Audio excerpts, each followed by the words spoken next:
Fight Club. Oh, that's a good one. That's a really good one.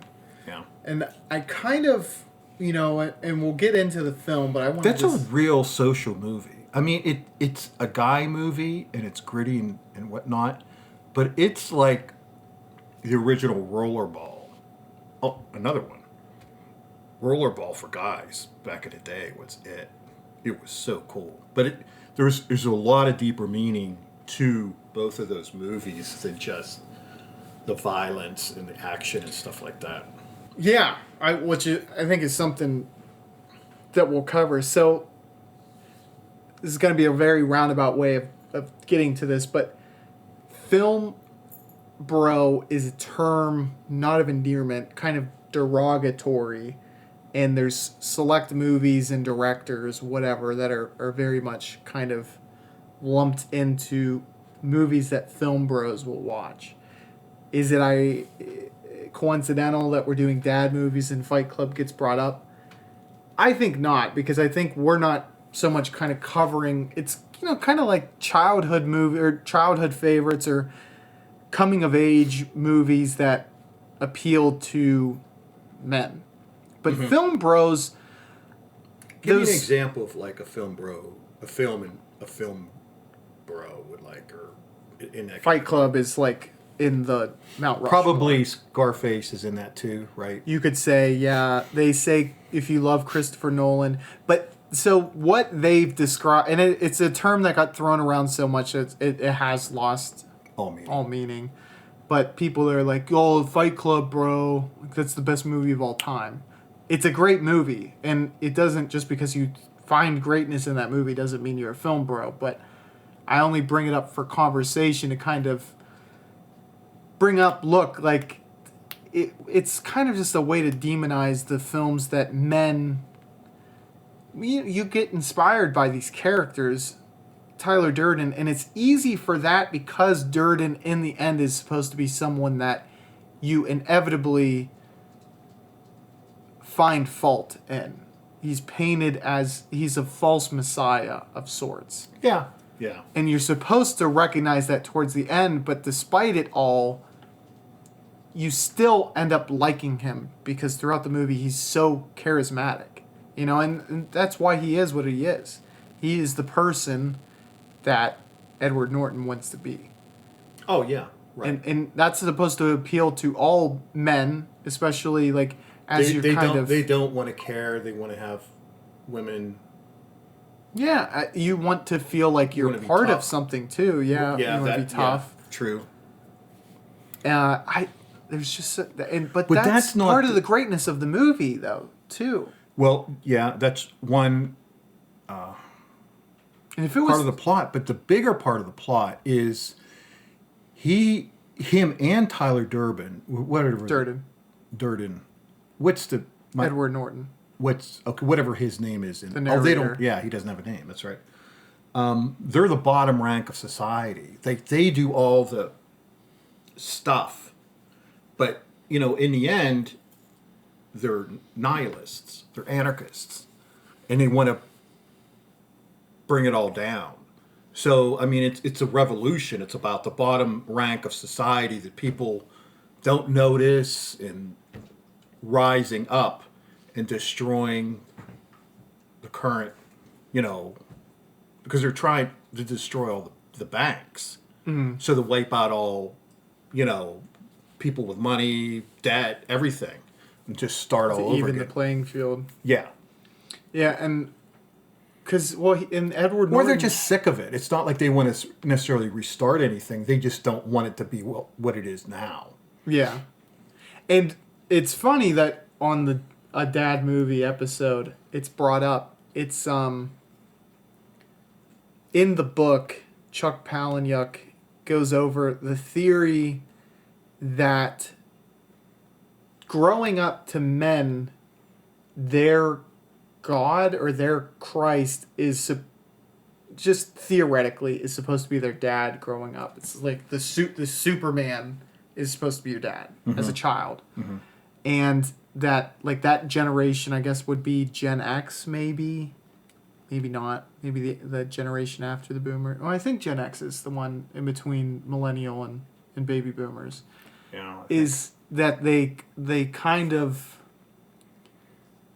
you know, whatever, they aren't looked upon favorably by their dad, who is like, and it's like, or have like parents who are there but are absent, and it kind of breaks their, it's like growing up without religion in a way, but it's like, you know what I mean? No, absolutely. And you know, that kind of plays in, or it's similar to like Nirvana, like The Kurt band? Cobain. Yes.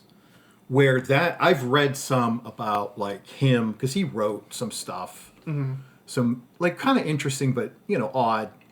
And they're latchkey kids, they're called them. A lot of times they were, you know, broken families. And so they, you know, that's what the whole grunge was. They just, I don't know, they didn't have that connection with their parents or their father or whatever. And, you know, they were lost. Right. Because when you do think of the baby boomers, it's very much, you imagine, and it definitely wasn't this way for all, you imagine the nuclear family, the idealistic family, the American dream is being lived. These people that came back from the war, and they have their house, they have their wife, they have their 2 kids, and all is well. You know, we were the envy of the world. You know, and then the generation to follow probably felt like, we don't, and this is direct from the movie, but there is no Great War. There's no, you know what I mean, like defining moment exactly for them to become great men. They just they have no meaning. They have to find their meaning. Yeah. So that movie, you know, Fight Club, it's not. What did you call it with FilmBro or what? FilmBro, yeah. It's not a FilmBro movie. It's not. In one way, it is if you look at it a certain way, but it's far beyond that. It's far more deeper. I mean, that's he did it. He wrote a really good book, but very good movie. But it's way deeper than you can look at it in a surface way. You know, very shallow way. Yeah. Well, I think. Yeah. And the deeper part is like if what you you get just it, explained. If you get it, and also, and I don't know why I'm like defining this thing that is such a fucking useless and stupid term, but it's like if this is the only movie you swear by, it's like, oh, like, you know what I mean? If it's like the pinnacle of, and if it's your favorite movie, like personally, that's a good movie to be a favorite movie because, like you said, it is deep. There's a lot to read into. But if you know, there's a lot of other movies too to appreciate. Is basically Another what one they're would be saying. Wall Street. Well, I would have to watch that too. But it is funny how it just seems like Gen X. Yeah, they get the raw end of the deal. Yeah. It's almost like they are the silent generation in a way in America. Yeah, I think they're making themselves known a bit. Well, was it Gen X that would have served in Vietnam, or would that be baby boomers? That was baby boomers. Okay, you would think they would be the ones with. I mean, those guys are older angst. than me, and I'm considered a baby boomer. Those guys are, you know. I'm stupid. No, I mean you wouldn't think I'm a baby boomer, but I am. I'm last year. Well, it makes sense because your dad served in, or both your parents served in World War II. Right. And that's by I mean, that's what it is. That's by definition, right? Yeah. So I don't know how I got confused there, but well, you don't know. Oh well, Gen X would have been okay. People who are trying to think of the word disenfranchised or disillusioned. They are the Middle East wars, for lack of a better term. I mean, I know Vietnam, I mean, they were getting spat on and shit like that, but I think that was horrid what they did to some of those guys. It was drawn out longer than I think a lot of people coming out of the Middle Eastern wars are kind of like, I lost a leg and I don't know why PTSD, I was there. Yeah. Yeah. I mean, they had it bad too, really bad. You're like, I went to Afghanistan or I went to Iraq, and I Some don't of know them went why on the fuck I multiple was there. tours. Right. I mean, they had little more support, I think, than Vietnam, but Well, certainly after September 11th, yeah, right, but right. But then the it majority waned. of the It wore assailants off. were from Saudi Arabia. Just There was no one to start a war with regarding 9/11. I mean, Afghanistan is. They call Afghanistan the empire killer because like you get involved in it and it just sucks up your resources and you can't affect any type of change. but They will because of never the terrain or just the everything. It's like they're never going to change.